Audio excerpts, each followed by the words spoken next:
그래서 우리에게 주시는 말씀 보겠습니다. 마가복음 16장 9절에서 20절 말씀 우리 한 절씩 교독하도록 하겠습니다. 마가복음 16장 9절에서 마지막 20절까지입니다.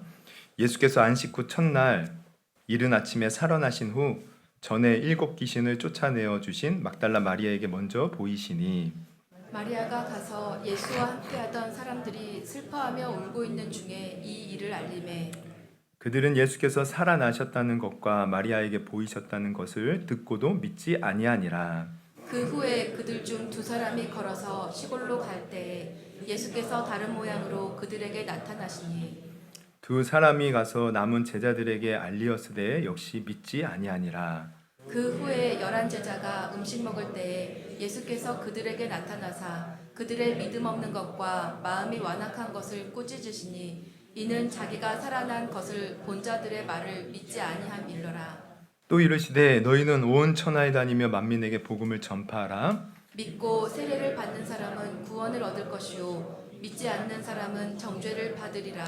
믿는 자들에게는 이런 표적이 따르리니 곧 그들이 내 이름으로 귀신을 쫓아내며 새 방언을 말하며 뱀을 집어올리며 무슨 독을 마실지라도 해를 받지 아니하며 병든 사람에게 손을 얹은즉 나으리라 하시더라. 주 예수께서 말씀을 마치신 후에 하늘로 올려지사 하나님 우편에 앉으시니라.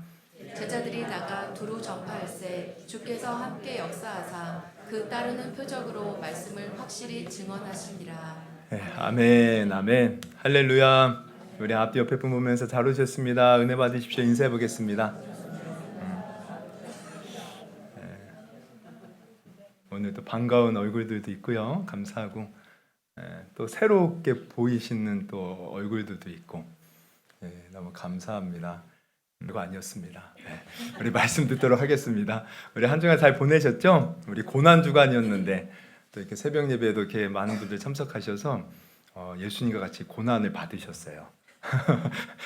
그런데 고난 속에서 예수님 영광 받으셨고 죽음을 통해서 또 부활의 영광을 누리셨는데 또 그 시간들이 헛되지 않은 줄 믿습니다. 오늘 예수님 우리 부활하신 날이에요. 우리를 위해 이 땅에 오셔서 십자가에 달려 죽으시고 그러나 그 죽음의 권세가 예수님을 가두지 못하고 우리 예수님 하나님의 아들로서 부활하셔서 우리의 진정한 구원자가 되셨습니다. 할렐루야. 우리 그 예수님께 한번 뜨거운 영광의 박수 올려드리겠습니다. 주님 감사합니다. 우리 이 시간 말씀 들을 때요 오늘도 큰 은혜 우리 시간 되기를 소망합니다. 우리 마가복음 16장 9절에서 20절을 본문으로 살아있는 믿음을 가집시다 라는 제목으로 말씀을 나누려고 해요. 왜 살아있는 믿음을 가져야 되는가? 오늘 말씀을 들으시고 오늘 살아있는 믿음으로 살아계신 주님 뜨겁게 만날 수 있기를 바랍니다. 우리 예수님은 이 땅에 오셔서 어떤 일들을 하셨죠? 말씀을 전파하시고 천국 복음을 또 전파하셨고요. 말씀을 가르치고 천국 복음 전파하시고 모든 연약한 자들의 그 연약함과 병을 고쳐주시고 치유해 주셨어요. 그리고 소외된 자들을 찾아가셔서 위로해 주시고 소망을 주시고 그래서 예수님이 이 땅에서 많은 이적과 표적을 보이셨는데 그렇게 보이신 이유는 이 어두운 세상에 우리 예수님이 진정한 생명이고 또 우리의 빛이 되시고 소망이 되신다는 것을 보여주기 위함이에요. 그래서 예수님은 살아생전에 자신에 대해서 이렇게 말씀하셨어요. 우리 요한복음 14장 6절을 같이 한번 읽어보겠습니다. 시작. 예수께서 이르시되 내가 곧 길이요 진리요 생명이니 나로 말미암지 않고는 아버지께로 올 자가 없느니라. 예수님 길이시고 생명이시고 진리가 되셨다는 거예요. 그런데 우리가 이제 생각해 보면 여러분 예수님이 이 땅에 오셔서 활동하던 그 시대는 지금으로부터 몇 년 전이에요? 2000년 전. 그럼 2000년 전에 그래 많은 사람들에게 뭐 이런 이적과 표적을 보이시고 또 그들의 구원자가 되셨어. 그런데 지금 2000년 후가 지난 지금 이 시간에도 그 예수님이 동일하게 우리의 구원자가 되실 수 있냐 이거예요. 사실 우리나라 역사를 봐도요. 우리나라에 훌륭한 위대한 위인들이 많이 있었죠. 뭐 대표적으로 제가 많은 걸 몰라서 대표적으로 몇 명밖에 몰라요. 우리의 아주 위대했던 왕, 세종대왕, 네. 그리고 또 이순신 장군과 같은 전쟁 영웅이 있었죠. 그래서 어떤 사람들은 야, 오늘날 이 시대에 그런 영웅들이 좀 이 시대에 있었으면 좋겠다고, 세종대왕이 살아서 있었으면 좋겠다고, 이순신 장군 같은 사람이 있었으면 좋겠다고. 근데 우리는 그렇게 바라지만 그분들은 절대 이 시대에 어떤 영향력도 행사할 수 없다는 거예요. 왜요? 이미 죽었기 때문에. 죽었기 때문에. 그러면 예수님도 마찬가지 아니겠어요? 아니 2000년째 계셨던 분이 어떻게 오늘날 우리의 구원자가 되실 수 있고 우리에게 과거에 행했던 그런 이적과 표적을 보이실 수 있겠냐 이거예요. 그래서 사도 바울도 이렇게 말을 했어요. 고린도전서 15장 17절에 보면 그리스도께서 다시 살아나신 일이 없으면 너희의 믿음도 헛되고 너희가 여전히 죄 가운데 있을 것이요. 또한 그리스도 안에서 잠자는 자도 망하였으리니 만일 그리스도 안에서 우리의 바라는 것이 다만 이 세상의 삶뿐이면 모든 사람 가운데 우리가 더욱 불쌍한 자니라. 그런데 중요한 건 뭐예요? 성경은 분명히 말하죠. 그 예수님께서 다시 살아나셨다는 거야. 살아나셨다는 거야. 다른 수많은 사람들처럼 그냥 죽어서 끝난 것이 아니라 십자가의 비로 그분이 못 박혀 피 흘려 죽으셨지만 다시 살아나셨다는 겁니다. 그것도 나사로가 살아난 것처럼 살아난 게 아니에요. 우리 성경을 보면 예수님이 살리신 사람들이 몇몇 있죠. 대표적으로 나사로 죽었는데 예수님이 살리셨어요. 근데 여러분 그 나사로가 지금 살아 있습니까? 나사로는 비록 살았지만 아마 성경에는 안 나와도 늙어서 죽었을 거예요. 아니면 뭐 그냥 병들어서 죽었을 수도 있고. 그럼 우리 예수님도 그때 살아나셨으면 또 병들어 죽은 거 아니야? 이렇게 생각할 수 있는데 우리 예수님이 다시 살아나셨다, 부활하셨다는 것은 단순히 나사로가 죽은 자 가운데서 살아난 것처럼 살아난 게 아니라 영광스러운 몸으로 부활하신 거예요. 할렐루야. 그래서 그분은 영광스러운 몸으로 부활하셔서 제자들에게 40일 동안 보이시다가 제자들이 보는 눈앞에서 그대로 살아계신 채로 하늘로 올라가셨어요. 그리고 그분은 하늘 보좌 우편에서 지금도 여전히 우리를 위하여 중보하고 계시고 우리에게 성령을 보내주고 계시다는 거예요. 그래서 히브리서 기자는 이렇게 설명을 합니다. 히브리서 1장 3절 우리 같이 한번 읽어봅니다. 시작. 이는 하나님의 영광의 광채시요 그 본체의 형상이시라.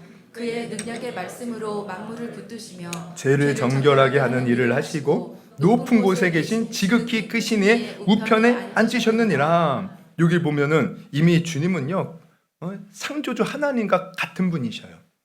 세상이 창조하실 때 함께 하셨고 또 만물을 붙들고 계셔요. 근데 그분이 중간에 보면은 죄를 정결하게 하는 일을 하셨다. 죄를 정결하게 어떻게 하셨어요? 십자가에 고난 받으시고 피 흘려 죽으셨다는 거야. 그러나 그분은 다시 살아나셔서 이제 높은 곳에 계신 지극히 크신 하나님의 우편에 앉아 계신다는 겁니다. 여전히 지금도 살아서 역사하시는 분이시라는 거예요. 그래서 그분은 예전이나 오늘이나 동일하셔요. 동일하게 예전에 그 옛날에 유대인들의 구원자가 되신 것처럼 우리의 구원자가 되신다는 것입니다. 그래서 히브리서 기자는 또 이렇게 얘기를 하죠. 우리 13장 8절 같이 한번 읽습니다. 예수 그리스도는 어제나 오늘이나 영원토록 동일하시니라. 그러니까 이렇게 예수님은 부활하셨기에 과거에도 구원자가 되셨을 뿐만 아니라 지금도 동일한 우리의 구원자가 되셔요. 앞으로도 영원한 우리의 구원자가 되시는 거예요. 그래서 그분을 믿는 자들에게 영생을 주시고 또 그의 이름을 부르는 자들에게 온갖 저주에서 고통에서 자유케 하시고 우리를 사랑하사 우리와 영원토록 함께 하시는 줄 여러분 믿으시기를 주님의 이름으로 축원합니다. 그런데 중요한 것은 이제 오늘 나눌 내용인데 예수님 이렇게 대단한 분이죠.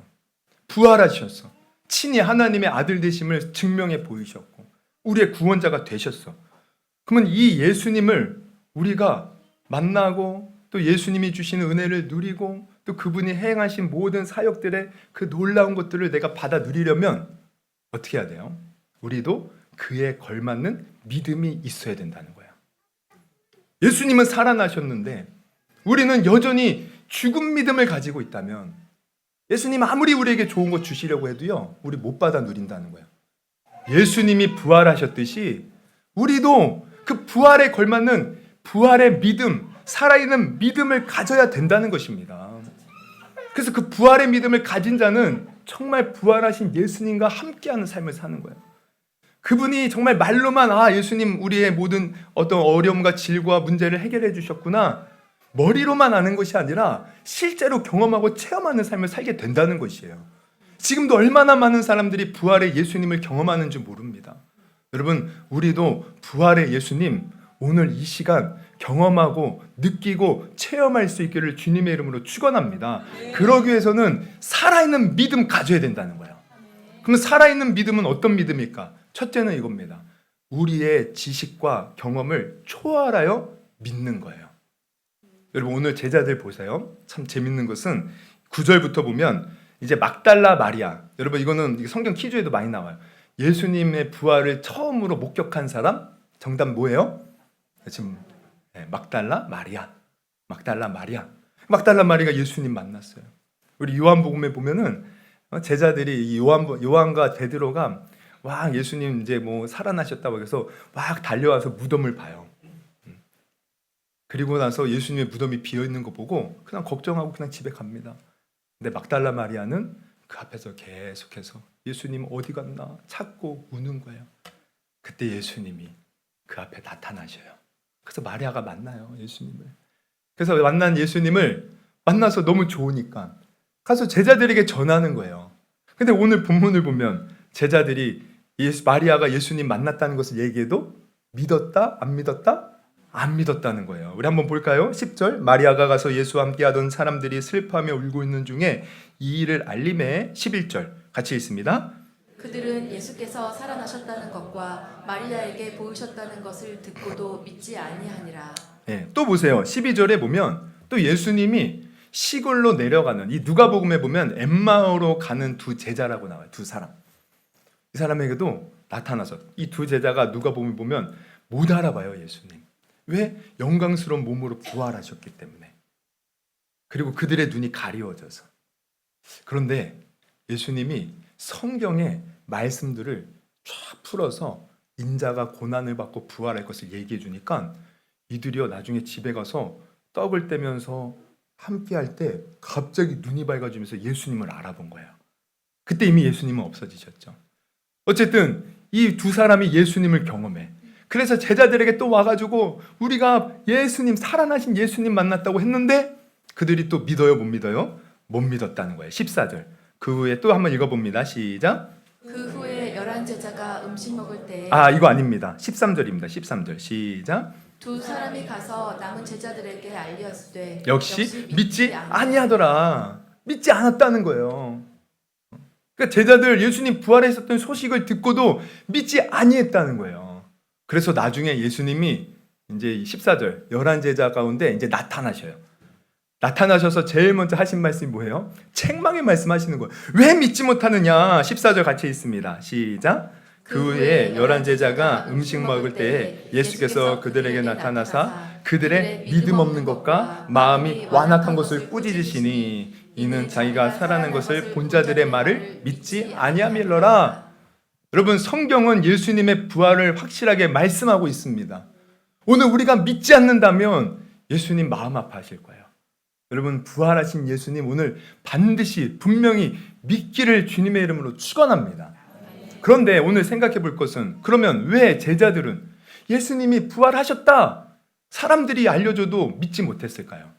사실 예수님은요, 이 사람들이 예수님 다시 살아나셨어요 말하기 전에 예수님은 이미 제자들에게 성경을 보면 3번씩이나 내가 다시 살아날 것이다 말씀해 주셨어요. 내가 예루살렘에 가면 이제 서기관, 제사장들, 장로들에게 고난을 받고 죽게 되지만 분명히 예수님 말씀하세요. 내가 다시 살아날 것이다. 제자들에게 얘기해 줬어요. 근데도 제자들 예수님이 말씀해 주셨는데도 못 믿어요. 또 지금 그 부활하신 예수님을 만났다고 하는 막달라 마리아 두 사람 얘기해 주는데도 못 믿는 거예요. 왜 못 믿을까요? 왜냐하면 그들의 머리에는 예수님이 다시 살아나실 것이라는 그 지식이 없는 거예요. 지금까지 그런 일이 없었어. 그리고 예수님, 물론 예수님 있을 때 나사로나 또 뭐 나인성 과부의 아들이 살아나고 또 어떤 소녀 12살 된 소녀가 살아나는 뭐 그런 걸 봤지만 그거는 예수님이 있을 때 살아난 거지. 지금 예수님이 안 계시잖아요. 예수님이 안 계시면 예수님은 누가 살립니까? 그들의 머릿속에 경험으로 지식으로 볼 때는 이거 있을 수 없는 일이야. 뭐 어떻게 이런 일이 벌어질까? 그러니까 아무리 누가 말을 해도 못 알아듣는 거예요. 그러면 이것을 통해서 우리가 알아야 될 건 뭡니까? 여러분, 우리가 부활하신 예수님을 믿으려면 내 지식으로 믿는 게 아닙니다. 할렐루야. 내 경험으로 믿는 게 아니에요. 내 감정으로 믿는 게 아니에요.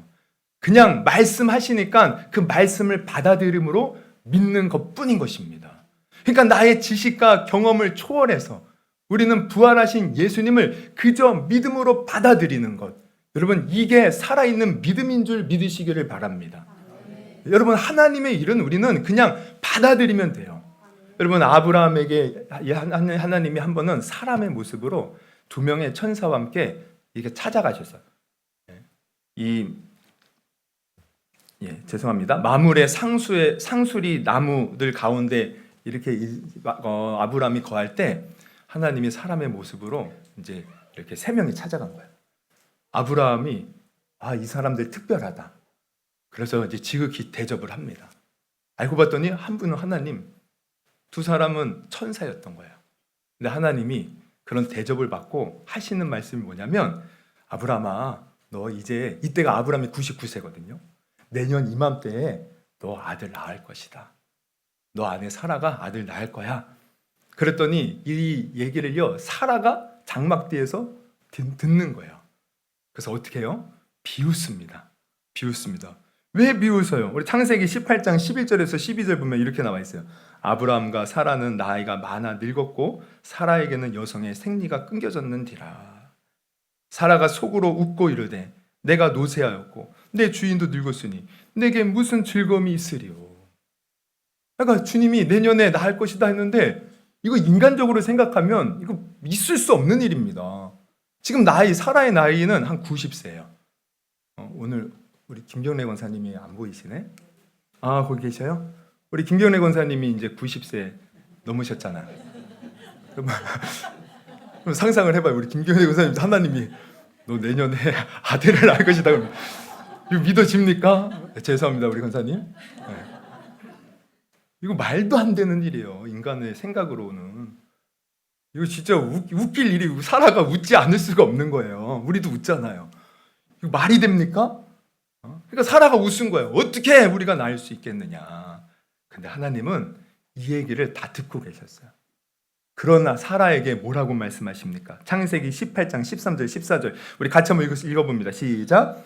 여호와께서 아브라함에게 이르시되 사라가 왜 웃으며 이르기를 내가 늙었거늘 어떻게 낳으리여 하느냐? 여호와께서 능하지 못한 일이 있겠느냐? 기한이 이를 때에 내가 내게로 돌아오리니 사라에게 아들이 있으리라. 세상을 창조하신 하나님이셔요. 창조할 때 우리처럼 뭐 있는 거에서 발명한 것이 아니라 아무것도 없는 무에서 유를 창조하신 분. 그분이 못할 것이 뭐가 있겠습니까? 그분이 하시면 한다는 거예요. 그래서 내가 못할 것이 무엇이 있겠느냐? 사라가 반드시 아들을 낳을 것이다. 1년이 지났어요. 정말 사라가 아들을 낳은 줄 믿습니다. 그러니까 우리의 믿음은 내 생각, 내 경험, 내 지식으로 따지는 게 아니에요. 하나님의 말씀이 성경에서 말하면 그대로 받아들이고 믿는 것, 이게 살아있는 믿음입니다. 여러분, 우리나라는 보면은 한 1960년, 70년, 이제 80년대 초까지 엄청난 부흥을 이루었죠. 그때 보면은 정말 대단해요. 빌리 그레엄 목사님 와서 저 여의도 광장에서 막 집회할 때 거기 몇만 명이 막 동집해가지고 100만 명이 모였다고 그러나? 거기 사진 같은 거 보면 진짜 가득 차갖고요. 같이 막 예배드리고 찬양하고 또 나가서 전도하고 막 그리고 교회들이 막 자라고 성장하고 엄청난 부흥을 이루었잖아요. 근데 아르헨티나는 우리보다 좀 늦게 1990년대에 이제 부흥을 이루어요. 엄청난 부흥이 일어납니다. 그 부흥이 일어날 때 이제 프레이존 목사라는 분이 이제 부흥사로서 이제 쓰임 받았는데, 원래 이 프레이존 목사님은 청년 시절에 클럽에서 춤추기를 좋아하는 아주 불신자였어요. 근데 엄마가 먼저 예수님을 믿고 이 아들을 전도해서 이분도 이제 교회를 다니기 시작했고, 그러다가 어떤 수련회에 가서 은혜를 받고 주의 종으로 부름을 받습니다. 그래서 이제 모든 거 다 내려놓고 신학교에 가요. 그리고 신학교에서 졸업하고, 그러면서 이제 아르헨티나의 파르케 차스라는 곳에서 개척을 해요. 근데 돈이 이제 집안에 돈이 없어서 자기 집 거실에서 이제 예배를 드리는 거예요. 열심히 했습니다. 근데 수년이 지났지만 성도는 고작 5명이었어요. 5명. 아무리 열심히 해도 5명에서 안 벗어나는 거예요. 그래서 좌절이 왔어요. 아, 나는 목회에 목회에 어떤 자질이 없나 보다. 그래서 총회장을 찾아가서 나 목회 그만두겠습니다 얘기하려고 교단 총회장을 찾아갔어요. 그래서 면담을 신청하고 기다리다가 이제 총회장님 나오셔서 딱 만나서 이제 인사를 하는데 갑자기 총회장님이 먼저 이러시는 거예요. 아유, 프레이저 목사님 오셨네. 그렇지 않아도 내가 할 말이 있어서 연락하려고 그랬다고. 아니, 무슨 일이십니까? 아니, 며칠 전에 내가 이렇게 기도하는데 아니, 프레이저 목사님을 하나님이 생각나게 하시면서 우리 프레이저 목사님을 귀하게 하나님이 쓰신다고 하네. 아, 이상하네.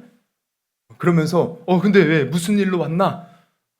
아니, 지금 그만두려고 얘기하려고 왔는데 총회장님이 뭐 그런 말을 하니까 뭐라고 어떻게 합니까? 아, 그냥 안부 전화로 왔습니다. 그리고 돌아왔대요. 근데 이 말이 도무지 이게 믿어지지가 않더래요. 나 같은 놈을 하나님이 쓰신다고? 그래갖고 고민을 하는 거예요. 계속 목회를 할지. 근데 기도하는데 하나님이 동일한 마음 주시는 거예요. 내가 너를 쓰리라. 내가 너를 쓰리라. 아무것도 안 보이는데 성도 고작 5명인데 도대체 나를 어떻게 쓰시나. 계속 그만두고 싶었지만 하나님이 하신다고 하니까 그래 믿어보자. 참고 버티고 견뎠어요. 그리고 또 수년이 지났어요. 그런데 때가 되니까 하나님이 일하기 시작합니다. 그 성도 5명의 성도. 그런데 하나님께서 생각지 못한 방법으로 교회의 부흥을 일으켜줘요. 계속 성장하더니 10,000명이 넘는 교회가 되고, 나중에는 아르헨티나에 큰 부흥이 일어날 때 그 부흥을 이끌어가는 그 목사님들 중 한 명, 부흥사 중 한 명으로 이 프레이전 목사님을 하나님이 사용하셨다는 것입니다. 여러분, 우리의 인간으로는 안 되는 거 투성이에요. 내 눈으로 보면 안 되는 건 많아요. 내 현실을 보면 하나님을 내가 이렇게 기도하는데 하나님이 과연 이루어 주실까? 여러분, 이것은 죽은 믿음입니다. 살아있는 믿음은 하나님의 말씀 붙들고 하나님이 말씀하셨으니 반드시 이루어질 것입니다. 할렐루야. 믿는 믿음이 살아있는 믿음이에요. 예수님 부활하셨다. 그래, 내 부활하신 주님을 믿습니다. 지금도 살아서 나와 함께 하실 것을 내가 믿습니다 라고 고백하며 주님을 의지하는 것이 살아있는 믿음이라는 거예요. 여러분, 이것은 우리의 생각, 경험, 지식을 초월하는 겁니다. 내가 지금까지 어떤 경험, 어떤 지식이 있었을지라도 여러분, 이거 다 내려놓고 주님 부활하셨구나. 그 부활하신 주님이 하나님 보좌 우편에 계시는데 성령으로 임하셔서 나와 함께 하시는구나. 그 예수님이 과거 2000년 전에도 병든 자 고치시고 귀신을 쫓아내시고 능력 행하셨는데 오늘 내가 그 예수님 믿으면 예수님이 나와 함께 하시면 놀라운 일들을 행하실 것이다. 여러분, 살아있는 믿음으로 부활하신 예수님을 받아들이는 오늘 이 시간 되기를 주님의 이름으로 축원합니다. 또 두 번째로 살아있는 믿음은 어떤 믿음이냐? 내가 한다는 것이 아니고 주님이 반드시 하신다는 것을 믿는 거예요. 여러분, 우리 신앙은 내가 하는 게 아니더라고요. 이 믿음조차도 가만히 보면 주님이 하시는 거예요. 또 내가 지금까지 이렇게 예배드리고 뭐 기도하고 찬양하고 신앙생활한 것도 사실 주님이 하시는 거예요. 이거를 믿는 겁니다. 여러분, 우리는 흔히 내가 능력받아서 주의 일을 한다고 생각해요. 내가 잘 배워야 주의 일을 한다고 생각하기도 하죠. 그러나 성경을 보면 언제나 하나님은요, 참 연약한 인간을 통해서 일하시더라고요, 보면. 즉, 인간은 부족하고 실수도 많고 연약하지만 하나님께서는 그런 자를 통해서 자신의 뜻을 이루어 가시더라는 거예요. 여러분, 오늘 우리가 제자들 봐요. 믿지 못했대요. 근데 그들이 믿지 못한 것으로 끝났습니까? 그 앞에 보면 예수님 겟세마네 동산에서 기도하시고 가룟 유다가 데리고 온 대제사장들의 아랫사람들에 의해서 끌려가실 때, 아니 예수님이 무슨 강도입니까? 무슨 무기를 들고 있습니까? 그들은요, 무기와 몽둥이, 칼을 가지고 와서 예수님 잡아가요. 쇠사슬로 결박해서. 그 힘없는 예수님을. 그때 어떻게 해요, 제자들? 그것을 보고 다 도망가 버리는 거예요. 다 도망가 버려요. 베드로 같은 경우는 물론 용기 내어 예수님을 다 뒤따라갔지만 또 거기에서 만난 여종에게, 사람들에게 너 저 예수와 함께 있지 않았냐? 자기도 잡힐까 봐 두려워서 나 아니라고 저주하고 맹세하면서까지 제자들이 이랬어요. 뭐 이것뿐입니까? 예수님과 3년 동안 다닐 때에도 예수님이 뭐 말씀하시면 엉뚱한 얘기나 해요. 예수님은 낮아지라고 하고 섬기라고 하는데 계속 자기네들 높아지려고 서로 싸우기만 해요. 이랬던 제자들이 한 게 뭐가 있어요? 그런데 우리 예수님은 제자들이 비록 연약하고 부족하고 아무 도움이 안 되는 것처럼 보여도 그런 것과 상관없이 하나님은 우리 예수님을 십자가에 죽게 하셨고 또 하나님은 하나님의 능력으로 예수님을 부활시키셔서 우리의 구원자가 되게 하셨다는 거예요. 누가 하셨어요? 하나님이 하시는 거예요. 하나님이. 오늘 본문을 봐도 마찬가지예요. 예수님은 마지막 승천하시면서 제자들에게 너희는 만민에게 복음을 전파하래요. 믿고 침례를 받는 자들은 구원을 받을 것이지만 믿지 않는 자들에게는 심판이 있다. 그러면서 어떤 말씀을 합니까? 17절부터 보면 이러죠. 믿는 자들에게는 이런 표적이 따르리니 곧 그들이 내 이름으로 귀신을 쫓아내고 새 방언을 말하며 뱀을 짚어올리며 무슨 독을 마실지라도 해를 받지 아니하며 병든 사람에게 손을 얹은즉 나으리라 하시니라. 여러분 이 말씀 보면 믿는 자들에게 이런 능력 나타난다. 그러니까 이 능력이 믿으면 이제 이 능력이 우리에게 주어지는구나. 근데 만약 이 능력이 없으면 어떻게 해요? 우리 또 따로는 좌절해요. 근데 여러분 오늘 분명히 아셔요. 이 능력은 내가 받아서 하는 게 아니더라고요. 보니까 주님이 믿는 자들에게는 이런 능력들이 나타난다고 했는데 이 능력은 주님이 친히 우리와 함께 하시면서 그분이 나타내시는 거예요. 그래서 뒤에 이어지는 19, 20절을 보십시오. 분명히 이렇게 기록하고 있어요. 주 예수께서 말씀을 마치신 후에 하늘로 올려지사 하나님 우편에 앉으시니라. 그러면서 20절 같이 한번 읽어봅니다. 시작. 제자들이 두루 전파할세 주께서 함께 역사하사 그 따르는 표적으로 말씀을 확실히 증언하시니라. 지금 뭐래요? 주께서 이 제자들은 그냥 믿음으로 순종했어. 근데 주님이 그들과 함께 하셨다는 거예요. 함께 하시면서 예수님이 우리의 구원자가 되시는 말씀을 누가 증언해요? 제자들이 증언한 게 아니라 지금 기록된 말씀 보면 증언하시니라. 주체가 누굽니까? 우리 예수님이시라는 거예요. 예수님이 하시는 거예요. 예수님이.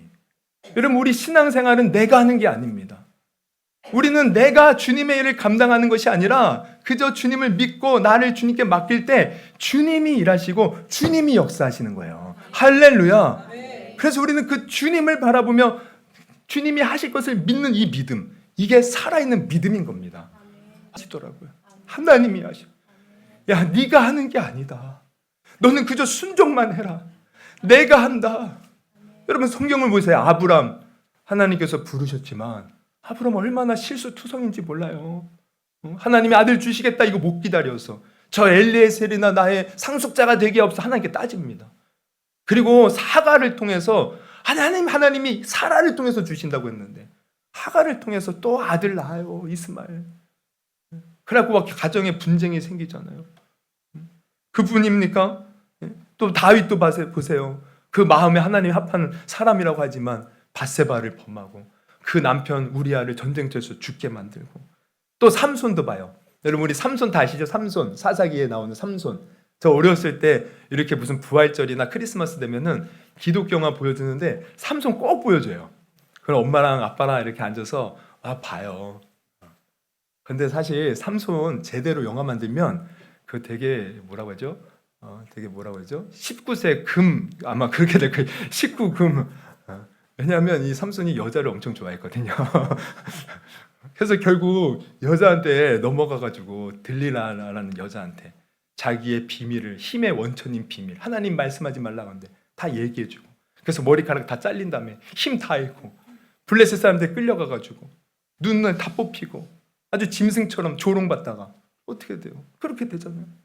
성경을 보니까 다 실수투성. 그런데 중요한 것은 뭐예요? 하나님이 그럼에도 불구하고 그 실수 많고 연약한 우리 인간들을 사용하셔서 그분의 역사들을 이루어 가셨다는 거예요.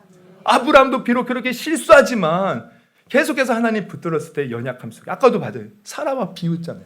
그럼에도 불구하고 하나님이 이삭을 낳게 하시고 이삭이 또 야곱을 낳고 야곱이 또 12지파 자녀들을 낳고 그게 이스라엘 민족 되어서 그 민족을 통해서 우리 예수님이 오신 줄 믿습니다.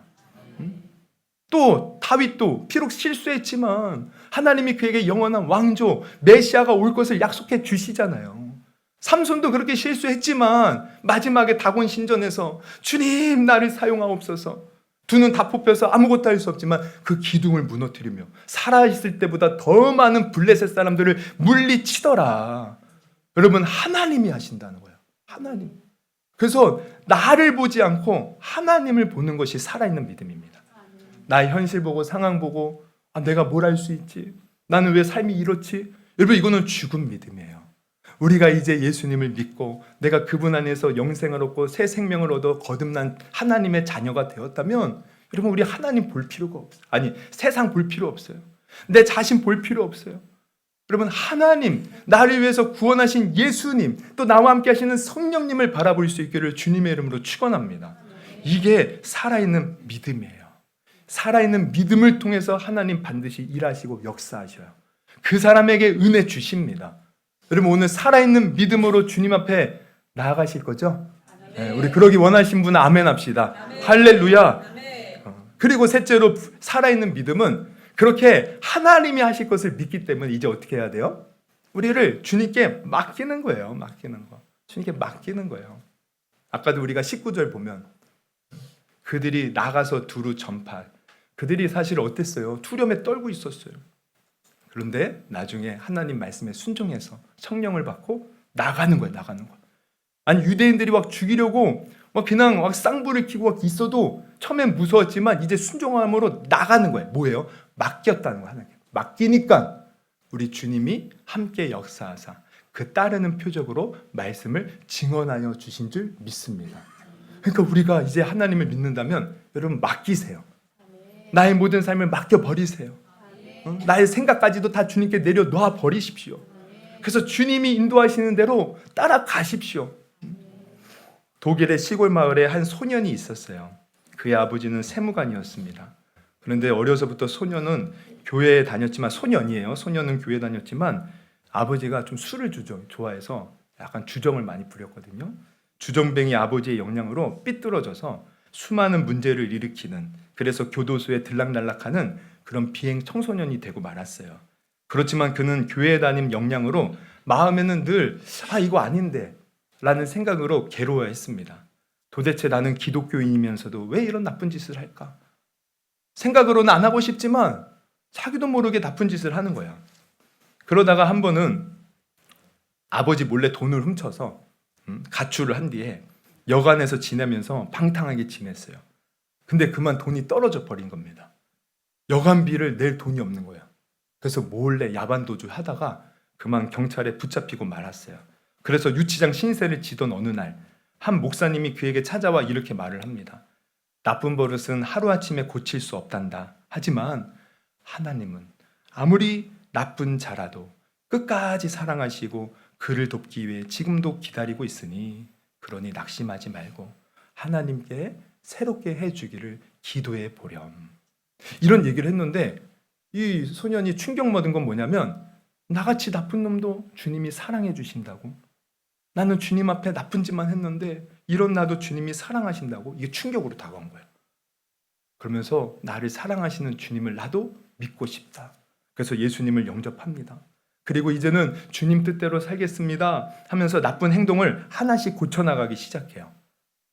그러면서 다시 공부를 시작했고, 또 열심히 기도하는 가운데 신학대학교를 가게 되었고, 또 그런 공부하는 가운데 선교사가 되기로 결단을 했고, 또 신학교를 졸업한 후에는 영국으로 건너가 목사 안수를 받은 다음에 이제 선교사로 나가려고, 아프리카.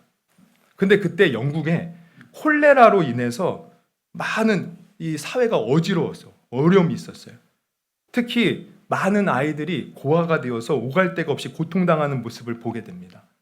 그때 이 사람이 감동을 받고 브리스톨이라는 곳에서 고아원을 세워서 아이들을 돌보기 시작해요. 그리고 죽는 날까지 고아들을 돌보게 되는데, 그는 그 고아원을 운영하는 일에 있어서도요, 뭐 어떤 사람에게 후원해달라, 돈을 달라 한 적이 한 번도 없어요. 나 같은 죄인을 구원하신 주님 바라보면서, 주님 반드시 주님의 뜻이기에 주님이 하실 거라 믿습니다. 늘 기도로 사는 거예요. 늘 기도로. 그래서 그 고아원 평생에 한 3,000명이 넘는 고아들을 돌봤다고 하는데, 그가 그 고아원을 운영하면서 하나님께 기도하여 많은 어려운 순간에서도 기도하여 응답받은 게 5만 번이 넘는, 5만 번. 여러분, 이 사람의 이름은 그 유명한 조지 뮬러입니다. 여러분, 이 조지 뮬러가 처음부터 대단한 사람입니까? 아니었어요. 그저 비행 청소년에 불과했어요. 그러나 하나님이 자기를 사랑한다는 것을 말씀으로 듣고 믿음으로 받아들였어요. 그리고 하나님께서 하실 테니 너 내 뜻대로 순종해라. 순종하는 마음으로 고아원을 운영했어요. 그랬더니 하나님이 함께 하시사 하나님이 그를 통하여 놀라운 일들을 행하셨다는 거예요. 여러분, 우리가 해야 할 일은 하나님께 맡겨드리는 거예요. 나를 보고 좌절하고 상황 보고 형편 보고 안 된다, 이게 아니고 저처럼, 여러분, 저처럼 그러지 마세요. 저처럼 아유 바보 같은 놈, 아이고 바보 같은 놈, 생긴 것도 못나고 가진 것도 없고 말도 그렇게 잘 못하고. 아니, 어저께 목사님 말씀하시는데, 설교를 하는데 얼마나 말을 잘하시는지, 아이고 말씀도 잘하시는데, 그러면서 저 보면서 순간 막 좌절이 찾아왔는데, 여러분 그러지 마십시오. 여러분 한 분 한 분 하나님 앞에 너무나도 존귀하신 분이에요. 하나님의 고귀한 하나님의 생명을 얻은 자들입니다. 우리는 나를 보고 세상을 보는 것이 아니라 그렇게 나를 사랑하신 하나님을 바라보는 거예요. 나를 위해 죽으시고 부활하신 주님을 바라보는 거예요. 그 부활하신 주님이 지금도 성령으로 우리와 함께 하심을 믿고 그분께 나의 모든 삶을 바칠 수 있기를 주님의 이름으로 축원합니다. 이게 살아있는 믿음이에요. 그래서 여러분, 살아있는 믿음으로 오늘 다시 예수님 바라보세요. 여러분, 예수님 분명히 부활하셨습니다. 그리고 그분이 우리 그 제자들과 함께한 것처럼 지금 이 시간 우리와 함께 하십니다. 그리고 우리가 그분께 나의 삶을 맡길 때 지금 우리가 어떤 웅덩이와 수렁에 있을지라도 건져 주셔요. 지금 내 마음에 아픔이 있어도 위로하시고 상처를 치유해 주십니다. 지금 얽혀서 막 꼬여있는 모든 문제도 주님이 풀어 주셔요. 믿음의 눈으로 바라보면 아, 주님이 하시겠구나. 그러면서 막 소망이 넘치고 희망이 넘치고 감사가 넘치는 거예요. 여러분, 오늘 부활절 어떤 모습으로 오늘 처음에 오실 때 어떤 마음이었습니까? 오늘 살아있는 믿음 가진 여러분, 지금 마음속에 소망과 기쁨이 충만한 줄 믿습니다. 이 믿음 가지고 우리 부활하신 주님, 우리 뜨겁게 만나고 뜨겁게 의지하고 뜨겁게 함께 할 수 있기를 바랍니다. 우리 그런 마음으로 오늘 이 시간 한번 기도했으면 좋겠어요. 두 눈을 감으시고, 여러분, 예수님 사망 권세 깨뜨리고 부활하셨어요. 그래서 우리의 구원자가 되셨습니다. 할렐루야. 그런데 우리가 그 부활하신 주님 제자들처럼 믿지 못하고 내가 슬픔 가운데 있으면 무슨 소용이 있습니까? 아무리 부활하셨다고 누군가 전해줘도 내가 믿지 못하면 그것이 아무 소용이 없다는 거예요. 받아들이십시오. 내 생각과 경험으로 이것이 이해되지 않아도 그저 말씀이니까 하나님의 말씀으로 받아들이십시오. 그리고 그분께 나의 삶을 맡겨 버리십시오. 주님이 왜 십자가에 달려 죽으셨어요? 그분이 자신의 어떤 입신 양명을 위해서 이 땅에 오신 것도 아니고요. 그분이 이 세상에서 이름 떨치려고 오신 것도 아니고요. 우리 인간 살리기 위해서 오신 거예요. 우리가 죄로 말미암아 멸망당하는 것이 안타까워서 오셔서 십자가에서 피 흘려 죽으심으로 우리의 죄를 사해 주시고 우리를 붙들고 있는 마귀의 권세를 이겨 주시고, 우리는 죽으면 다 죄로 말미암아 마귀에게 끌려 지옥 갈 자인데 이제는 우리를 천국 백성 만들어 주셨다는 거예요. 그리고 천국으로 인도하시는 그 순간까지 성령으로 함께 하시면서 우리를 붙들어 주신대요. 우리 부활하신 주님이. 여러분, 이 주님을 믿음으로 받아들이시고, 주님, 나도 이 시간 목사님 말씀 들은 것처럼 이제 살아있는 믿음으로 부활하신 주님 받아들입니다. 주님이 하실 것을 믿습니다. 또 내가 주님께 맡길 때 주님이 내 삶을 이끌어갈 것을 믿습니다. 여러분, 아멘 합시다. 그리고 그 믿음으로 이 시간 마음껏 주님께 나가서, 여러분 힘든 거 있습니까? 괴로운 거 있습니까? 주님께 다 얘기하세요. 그리고 해결되지 않은 문제 있습니까? 다 얘기하세요. 그리고 그냥 주님께 맡겨버리세요. 내 상황과 형실을 보면 안 될 것처럼 보일지 모르지만 주님은 하십니다. 오늘 그 믿음으로 주님, 이 시간 부활한 주님 내가 믿습니다. 나와 함께 하시고 나를 붙들어 주시고 영원토록 나에게 큰 은혜와 신령한 복으로 함께하여 주옵소서. 우리 들은 말씀 놓고 우리 주여 3번 부르시고 기도하시겠습니다.